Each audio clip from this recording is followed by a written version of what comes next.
بسم الله الرحمن الرحيم السلام عليكم ورحمة الله تعالى وبركاته kulanti wacan oo wanaagsan daawadayaashayda qiimaha iyo qadarinta iga mudanow meel kastoo adduunka daafiisa aad ka joogtaan oo iga daawanaysaan kusoo dhawaada channelkayga Dhool Dhalaal Cooking haddii Allah awoodo lagu qadaro insha Allah maanta maxaan halkan ku hagaajisan doonaa nafaqo cajiib ayaan hagaajisanaynaa jiko walbana laga helo maalin walbana aan isticmaalno insha Allah timaha ayaan u hagaajisan doonaa waad u jeediin hal xabo moos oo aad u bisil hal xabo ukuna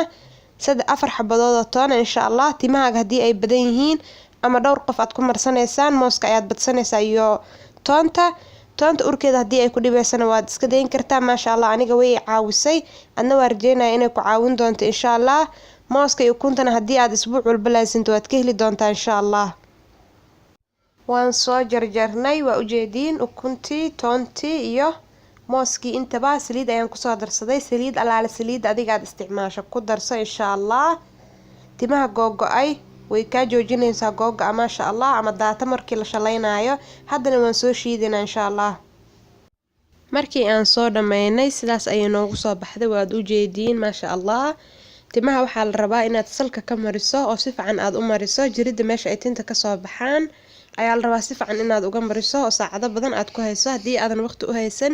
30 daqiiqo inaaf way kugu filan tahay maasha Allah bacdaas ayaan anaga isticmaalaynaa adiga haddii aadan haysanin waxaad isticmaali kartaa bacdi xilligaas jikadaada taal ayaad ku xiraysaa ama wax kale si ay kuu saacideyso insha Allah aniga subax ayaan marsanaynaa duuradii oo kalena waad iska dhaqaysaa insha Allah fadlan haddii aad nagu cusub tahay subscribe dheh haddii aad ka hesho like dheh gambalaalkana ha ilaawin wixii comment iyo ducaan hoos noogu reeb insha Allah